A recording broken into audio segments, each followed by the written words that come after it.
समाजाच्या प्रगतीत स्त्रीचे स्थान अनमोल. डॉक्टर रागिणी पाटील, बोरगाव के.एस. पाटील हायस्कूलमध्ये व्याख्यान. आज मोबाईलच्या जमान्यात मानवजातीच्या अस्तित्वामागे आणि समाजाच्या प्रगतीमागे स्त्रीचे मोठे योगदान आहे. स्त्रीशिवाय जीवन नाही ही केवळ म्हण नसून ती वास्तव आहे. आई, बहीण, पत्नी, मुलगी अशा विविध नात्यांमधून स्त्री कुटुंब आणि समाज घडवत असते, असे मत डॉक्टर रागिणी पाटील यांनी व्यक्त केले. बोरगाव शिक्षण संघाच्या के.एस. पाटील माध्यमिक शाळा आणि ए.बी. पाटील कन्नड प्राथमिक शाळा व हंसवाहिनी महिला मंडळ यांच्या संयुक्त विद्यमानाने आंतरराष्ट्रीय महिला दिनानिमित्त आयोजित व्याख्यानात त्या बोलत होत्या. आईच्या रूपात स्त्री मुलाला संस्कार देते आणि त्याच्या आयुष्याचा पाया मजबूत करते.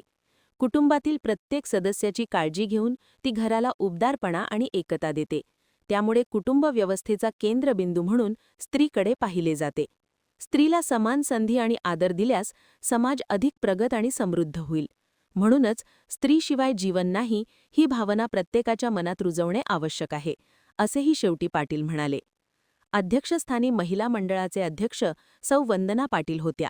या प्रसंगी शिक्षण संघाचे अध्यक्ष राजेंद्र पाटील, महिला संघाच्या उपाध्यक्ष मेघा पाटील, सुजाता लगारे, इंदुमती हिरेमठ, शुभदा पाटील, नगरसेविका शोभा हवले, विलासमती अम्मन्नावर, एस.टी. लगारे, सुलोचना हवले, मुख्याध्यापक धुळा सावंत यांच्यासह मंडळाच्या पदाधिकारी, शिक्षिका, शिक्षक व विद्यार्थी महिला मोठ्या संख्येने उपस्थित होत्या.